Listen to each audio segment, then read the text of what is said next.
But let's discuss I mean, I will Prince just Harry. say, Yes? but I was going to say, before you move on, unfortunately, it's not the end of those conspiracy theories, because we're still seeing conspiracy theories that that the video was somehow AI, and that the daffodils in the Oh, background weren't moving correctly. And I mean, I've had some people go so stupid. I've seen some people go, "Where's her mic?" Well, like soap operas in the UK, you don't see actors wearing lapel mics. It's filmed mostly with a boom mic. So, I mean, it's just some of these conspiracy theories.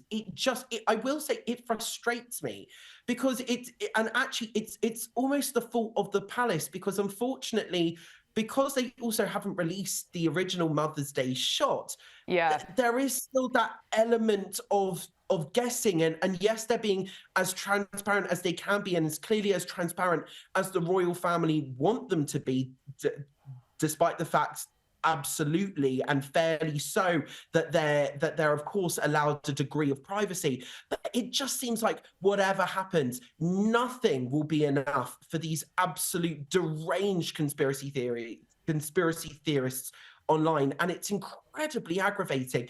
And imagine if we're feeling like this, imagine what the royal family are feeling like this. We know from sources that that the Prince and Princess of Wales were absolutely devastated by the speculation into their marriage, because as we now know from her own statement and my sources and other sources as well that have spoken out publicly, that could not have been further from the truth. So it just seems like whatever they do, unless she was at this point, it seems as though, unless she is appearing live in a TV studio, completely live, completely unedited, that Yeah. only then, and even still, I'm sure then even conspiracy theorists will Even drag then, something it out of won't be the mud. enough. And some of the theories out there are just so bizarre, and it's quite sickening, really, to be honest. But I do agree with you that the palace really has to take some blame and some responsibility for this, as they really handled the Mother's Day photo so badly, and that's when everyone right around the world felt like they were being lied to. And so they still have not released that original Mother's Day photo. I think we've well and truly moved on from then, but I think all our support needs to be behind Kate, and the fact that there are still theories flying around out there is just absolutely insane. But let's talk about Prince Harry. He's been mentioned in court documents relating to allegations Sean Diddy Combs sexually abused multiple people.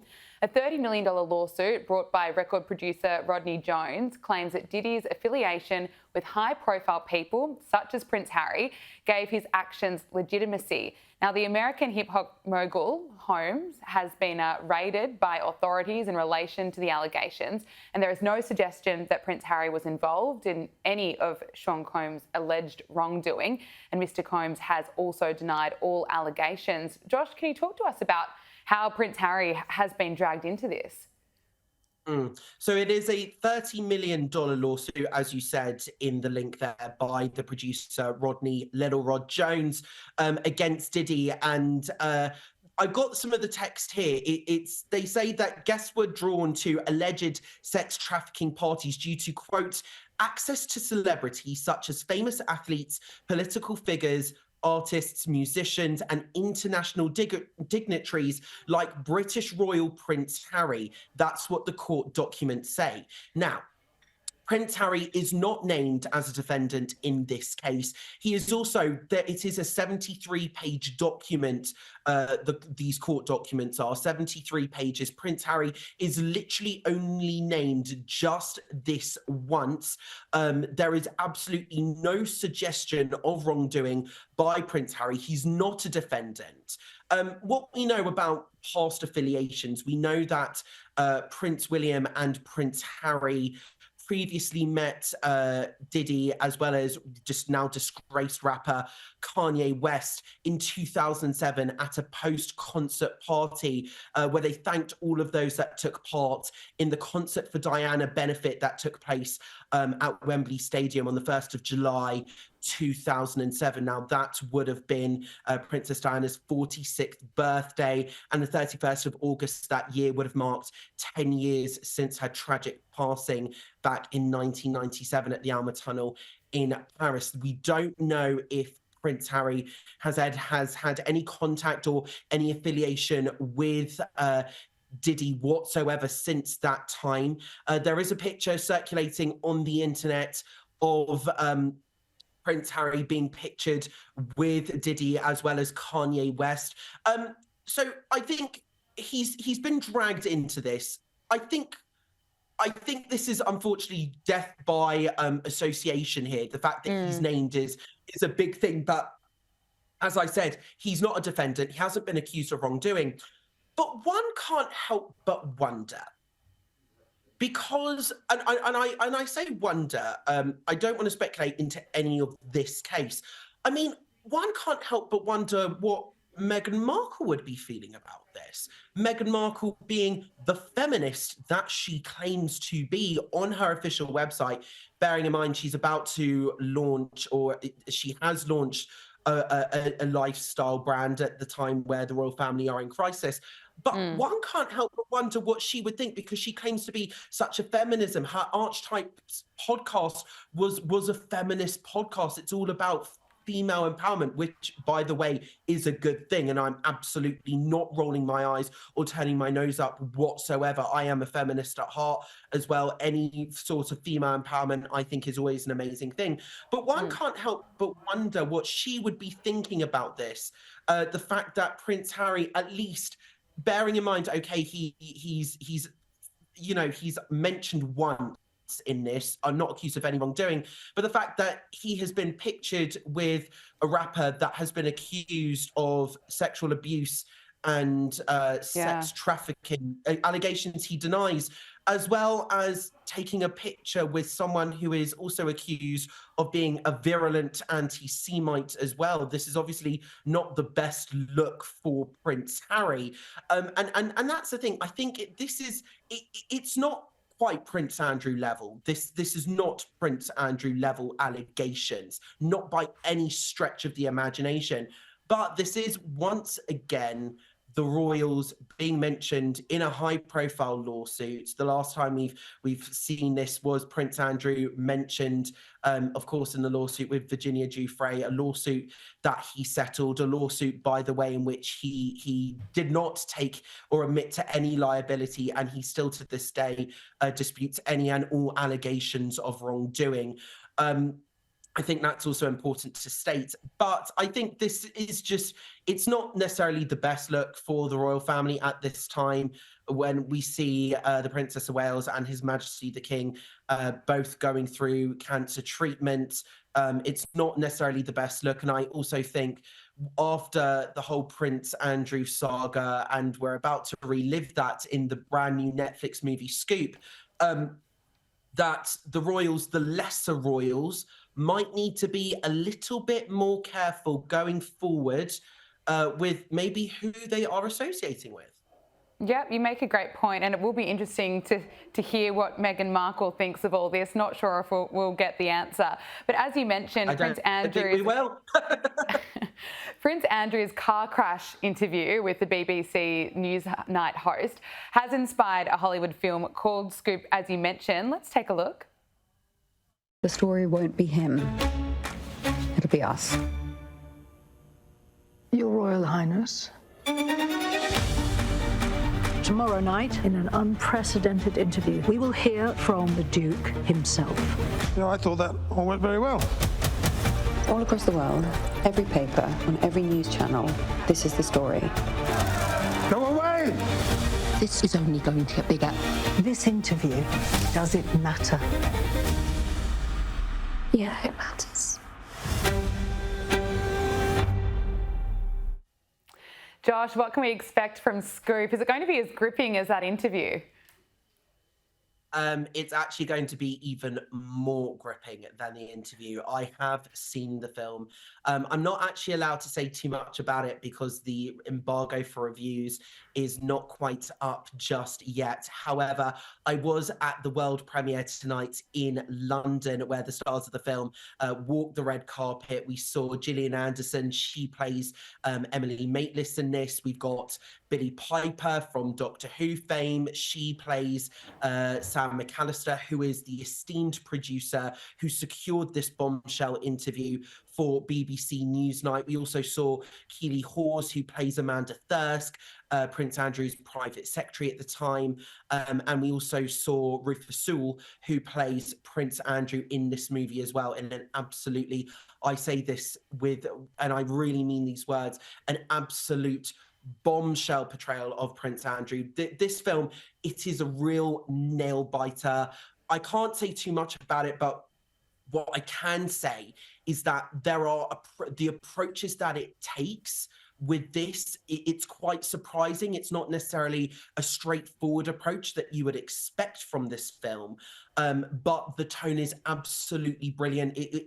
We're reliving it in retrospect, which kind of gives us a whole different angle to it that we may or may not have realized. And we realize also just how shocking it is another time around, the fact that it's being played by such brilliant, talented actors. But it also kind of you get the impression of really what Prince Andrew was thinking, and we get a real insight into his personality. Yes, parts of this film are fictionalized, so of course it's not meant to be entirely accurate. It is dramatized. They do take artistic licenses, but we're seeing two sides of the institution. We're getting an insight into the BBC programme that secured this interview and the amazing story of the producer Sam McAllister who secured that interview, but we're also getting an insight into the institution, the way in which they look, the way in which they think, the way in which they've interacted with the media, the kind of, again, thinking comm strategy. And we're reliving, as we just saw in the trailer, the fact that Prince Andrew, after that interview, he was absolutely delighted with it. He says, oh, it all went very well. Sam McAllister herself has recounted stories about how straight after the interview, how she spoke to Prince Andrew's equerry, and the equerry said, oh, wasn't he wonderful? And Sam McAllister replied with all sincerity going, yes, he was. Of course, in a completely different way, because he was wonderful in another way. It was a compelling piece of television.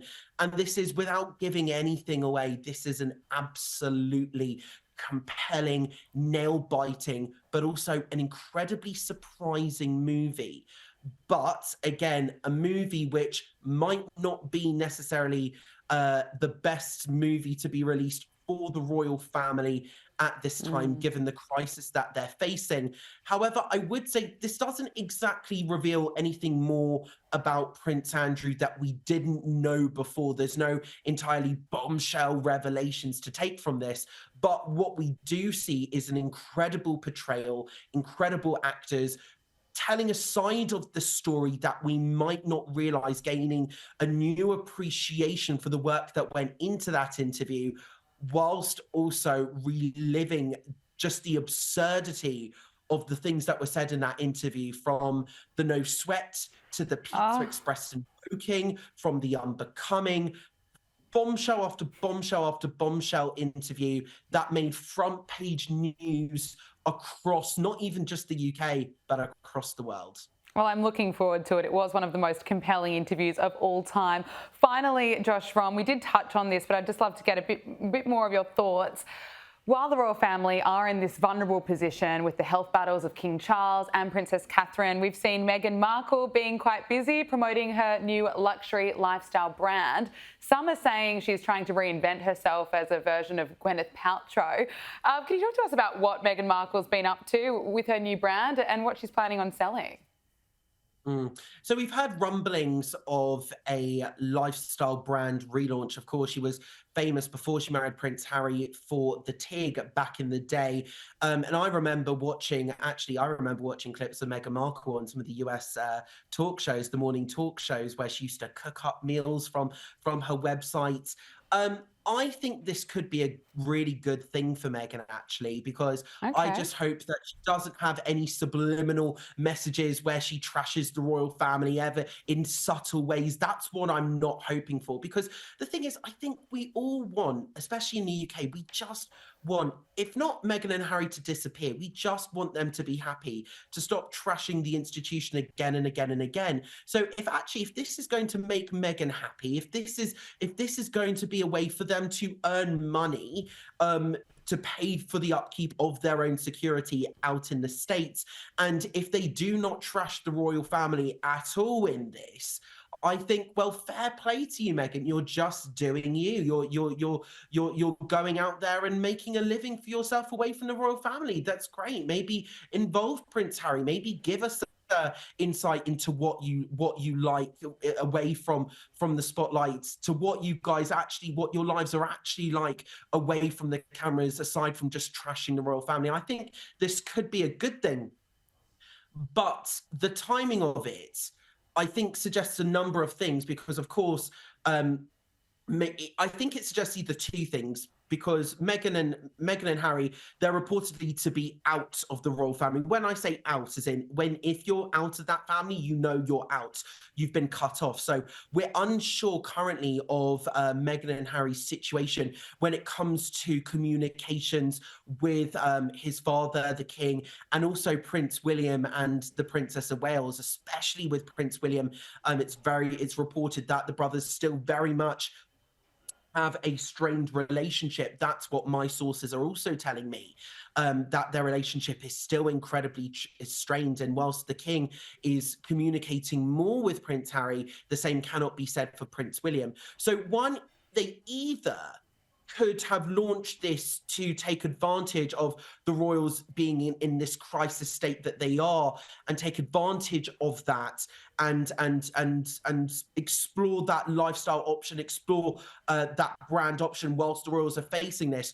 Or this could suggest that actually they always plan to launch it at this time, but it's incredibly bad timing because they're not in communication with the family much at all. They really don't know what's going on. So they launch this at an awkward time for the family. So I think those are the two options that we see from this brand. But this could be a good thing for Meghan Markle, and hopefully this could mean that the Sussexes might go down a more positive direction. Because let's be honest, I know we criticize them, and I think criticize them fairly for their actions, specifically when it relates to the royal family, but actually we all just want the best for them. They are humans at the end of the day, just trying to live their lives, and we all want the best for them. We want them to find peace. So hopefully this, and also, unlike Netflix, unlike Spotify, this is an area in which Meghan Markle has that experience. She's already done this to reasonable success, arguably a bit more successful than her actual acting career. So actually, this could be a better move for Meghan, moving down a more positive route. Josh Rom, brilliant to speak with you. Thank you so much for being so generous with your time as always. We'll speak to you next week.